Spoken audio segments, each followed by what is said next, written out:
Hello, and welcome back to the RiftGuides WildRift video. We have a Zeri gameplay, and well, today we are going to show you what Zeri can do, and we have a Seraphine and Zeri, and whenever you get a shielding on Zeri, you get faster. You speed up like an absolute speed demon, and if you deal damage to shields, you get a shield yourself. And well, if that happens, you become quite tanky. And we are playing against Veigar Kaiser with Seraphine and Zeri. So what happens? So after watching this video, I will tell you what happens. You'll understand how to play this champion and, well, be in a very much better position every single game. When it comes to Zeri, Zeri isn't the strongest laning AD carry. She usually struggles quite a bit during the laning phase because she cannot really hit through minions, and nicely done by the Seraphine looking for the proactive play because the Veigar can't really do anything. And if you play Veigar support, usually it's very good into melee supports or into Soraka. That is like one of the few instances where I play Veigar when the enemy team is full melee with a melee support, or they have Soraka. But yeah, Zeri is very infamous for having a relatively weak laning phase because she can't really do too much in the laning phase because it's very difficult for her to reach enemies simply due to the range issue. But with the range issue aside, if she gets to scale, Zeri also only really deals damage with her ultimate. Like, outside of her ultimate, she will deal barely any damage during fights. This is something you have to keep in mind. Because if you try to go for crazy fights with your ultimate on cooldown, you will quickly realize that your champion's damage is a lot less than other champions have. However, if you have ultimate, then things change quite a lot. Because for this then, you will deal chip damage to every single person, and you'll be absolutely rapid. Not only this, because you build attack speed items, and the ultimate also grants you attack speed, and since your attack speed is capped as well, you'll have a lot more extra damage. But if you're curious about the build he's playing, don't worry, like, you've seen it earlier in the bottom left because I made sure to put it there. But yeah, I personally am much more a fan of the, what is it called? Lethal Tempo. Conqueror, however, is easier to stack because you have spells stacking it for you. And Lethal Tempo requires you to just constantly auto-attack people, and given enemy champions, it might be a little bit more difficult. But yeah, Veigar dashing forward for these minions will cause him to lose a lot of HP. If this connects, it might be a death angle. He doesn't want to flash forward, doesn't want to use the flash because it will not net him a kill. Now the ultimate is finally being ready, and yeah, the Hecarim coming down here with a slow pushing wave into the tower. Now the Hecarim goes behind the tower, we go for a dive angle. The Veigar cage is the animal of Hecarim. Hecarim ults in, all sort of shadows, gets exhausted, and now moves backward. Plays on the pink ward just to make sure, and the Seraphine doesn't know what happens. Oh no! What an absolute disaster, but the ghostly demon zooming away into the sunset. Look at him, while the Aurelian Soul is being busy glompering the tower. It's just too funny. Glides over the wall. And yeah, kind of difficult to now pick up something here. Gets the fruit. Needs to be mindful. With at least one more minion around, it's easy. The Kaiser doesn't get an isolated Q, because that's something you never want to have happen to you. Looking for the W to get the quick little denial of the reset. Nicely done. They're basically just arguing in chat about the Diana being bot still or bot again. It's like, you know, is she bot still or bot again? And Kranix basically said she is bot again, not still. Yeah, now we're going to pick up some more sustain, making life a lot easier. And just imagine the old Bloodthirster that granted you a shield on Zeri. You're rapid all the time. You're just zooming. Look how cool this animation looks like as well. And how about I showcase another gameplay in another video of me playing Zeri. What do you guys think about that one? The old man griefing against top 10 players. What do you guys think? I think it's a great idea to showcase what a true inter I am sometimes. And yeah, Veigar needs to be really careful what he's doing. He just keeps on walking up. There was no reason to do so. And again, like, many people be like, bro, I'm getting permanently ganked. Yes, you walked out of your tower for no reason for a certain range against champions that can instantly punish you. You deserve to be instantly killed on the spot for your, well, behavior in the lane. And you need to change this. That needs to happen. You need to be more aware of what's happening around you, because it's so integral to everything else. Like, proper assessment of threat, proper assessment of the situation, all of this is very, very important. Now the Hecarim is on the way down here again after picking up the dragon. The Veigar walks up again. Like, guys, you see that your team is doing Herald. You have a public, global announcement literally yelling at you with speakers. The enemy team has slain the dragon. What do you believe could possibly happen if you do this? Will the enemy Hecarim appear bot lane, or will they just waltz away into the sunset? What do you guys think? Chances are high he will appear in your lane and kill you, because he's already around in the first place, and coincidentally the wave is also looking pretty good for him to dive. So why are you there? And why are you not walking away?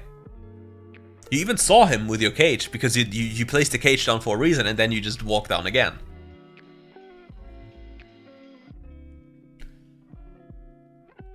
It's so difficult though to play a few champions. Like, I dislike Zeri for like the reason sometimes that it feels so difficult to play compared to other AD carries, because you deal like Yasuo Windfall denies your champion completely, and now even this Kai'Sa you will not reach her because you don't have Ghost, and you need shielding to just get there in time. And your ultimate times out and then times Adaya. I really wish for Riot to actually give us the PC ultimate. I would be very curious to see what would happen. Because just imagine, the ultimate stacks endlessly as long as you fight. And here it only stacks for a certain duration. Veigar comes around the corner, places the cage, looking for some good chip damage. But the skin is so cute of Veigar, can't really be angry with him. Going for rotation here if the Kai'Sa makes a mistake. Sadly, there was a ward. Kai'Sa. Hey, this is actually making me furious. The Kai'Sa actually saw the pink ward being placed. And she still walks up.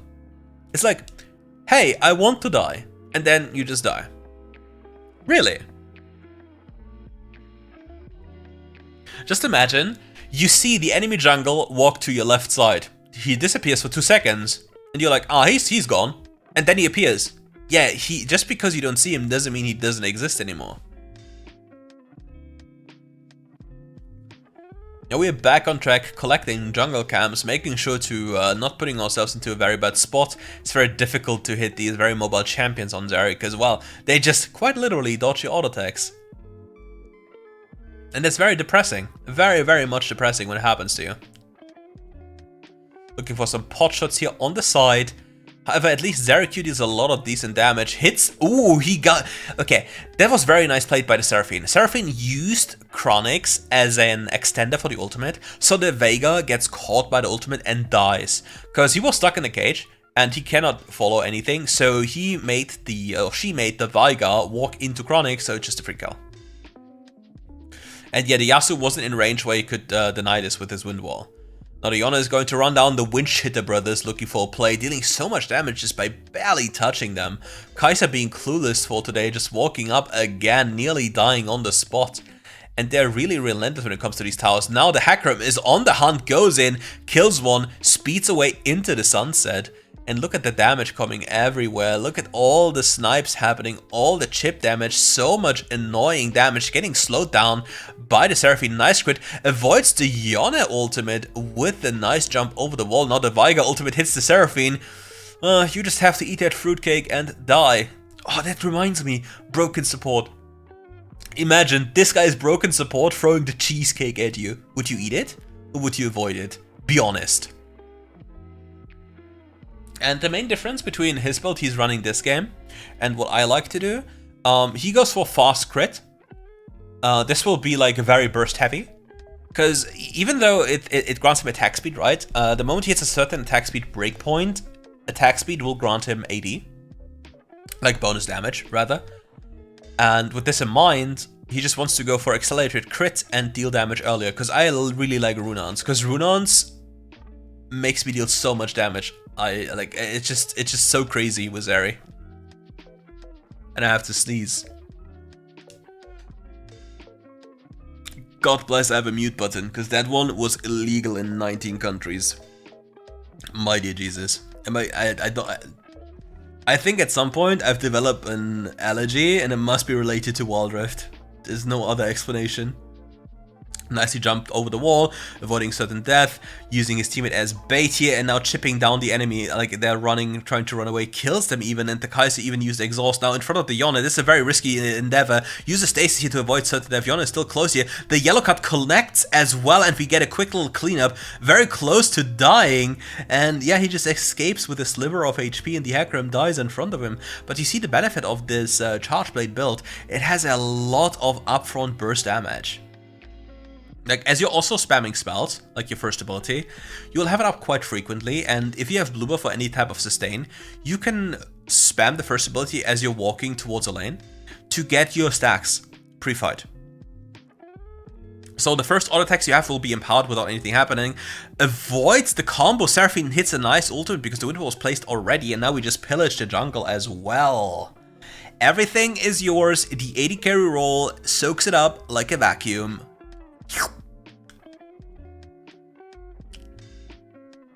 And now he goes even for an Ascent Reaver in this build, as it seems. Ascent Reaver will empower all of his abilities, like the first, second, and ultimate ability, not the third ability, my bad. And with this setup right now, it will deal 27.5% bonus damage on abilities.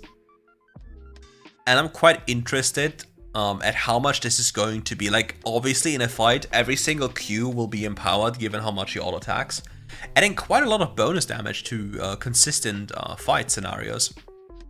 And also the poke is quite nice, simply for the fact that your second ability does high damage anyway, and with this it does even more. And if you like something as an AD carry player, it's two things. It's hitting fast and hitting harder, because this is the most fulfilling thing. Nonetheless, they just committed to one of the biggest arrows in WildRift history, and this is usually related to a 12-minute scenario where the enemy gets free Baron. And apparently the enemy team didn't have any damage to kill that Baron, which is very weird.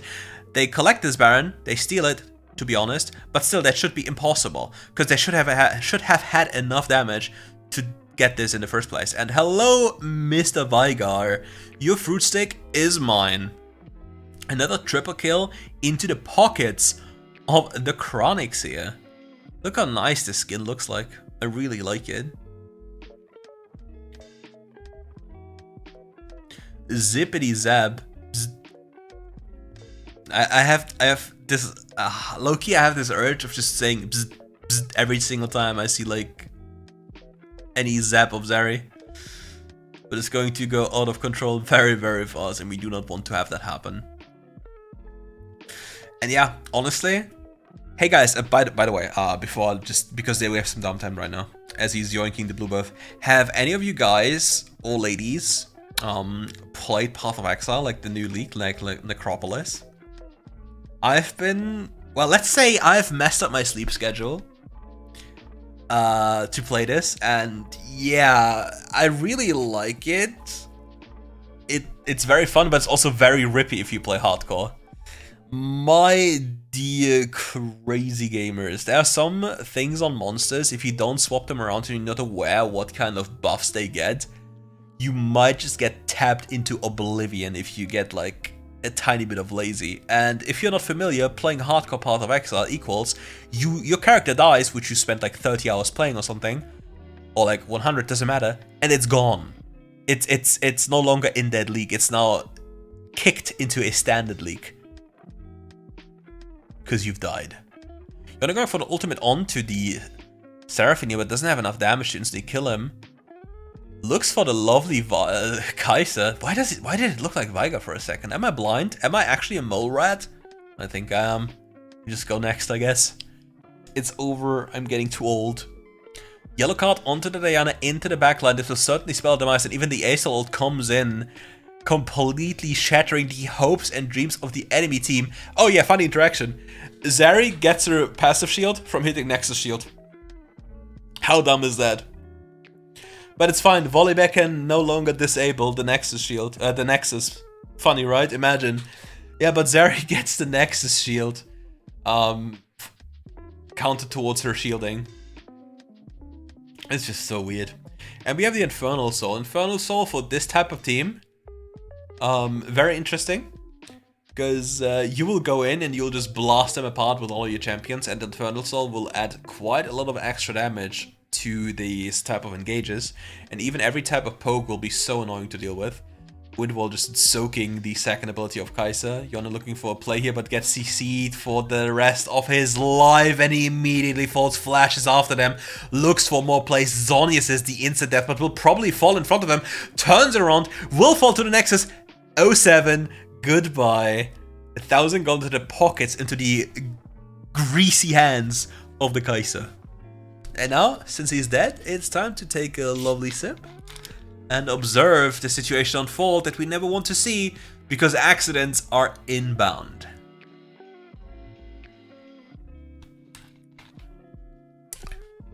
Yeah, well, it's good that we got the blue buff, guys. Well played. And now the enemy team gets the Nashor, and now this game actually gets close.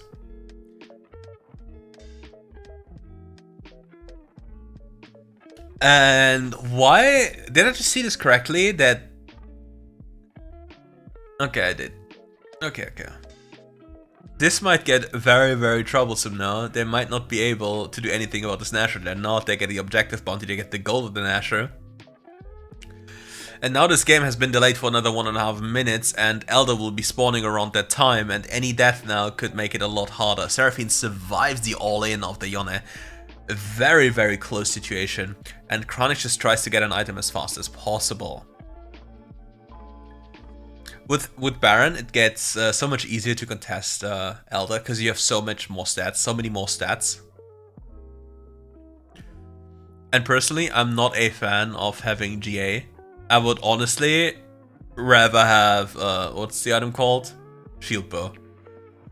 Because now you'd have a full shield bow. For 700 shielding if you get low. Plus the shielding would grant you, what is it called? Movement speed. And yeah, just some extra sustain on top. Because I think GA itself is a flawed item. Because rarely you'll be actually saved when you GA. So yeah, I do not really like the item. I prefer raw stats. Infernal Soul, chippity choppity, dealing much damage. Another juicy hit onto the forehead of the Kai'Sa. Now the Hecarim was caught for no reason, going in alone, because there was no point of even being there. Yone uses ultimate, misses. Veigar uses the ultimate as well, doesn't accomplish anything. Dashes away, dashes a little bit too far and will instantly fall here. Oh, sadly the dash was like really risky to go for. Still has flash available. Somebody has to recall though, because the enemy's like trying to...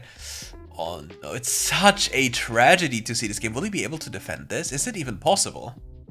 No, it's not. Wait, no. Wait. What's happening? No way! No. Yasuo, no. No. Oh my god. What is this? Nah. Yasuo. Brother. No, you can't. And in all honesty, Hecarim, you have solely griefed this game in so many occasions, it is illegal. That is a crime against humanity. And now they'll pick up Elder. And Infernal Soul, Elder, and a Zeri. Poke damage, like if anything hits, it's gonna be so much damage. Sidesteps the Yone ult, instantly kills him. 150 gold only is that guy. Needs to be mindful, he doesn't have any defensive tool right now, like quite literally nothing. Didn't even sell the GA for anything because I didn't think he had gold, even though he should have sold it for like a shield ball or anything else.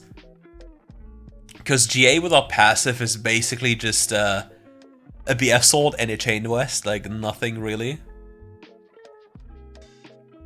And yeah, now the Aurelion Soul just spits them to death, and they actually win this game. You can't make this shit up. And with that, look at it. It's just too much. And with that, we're at the end of this video.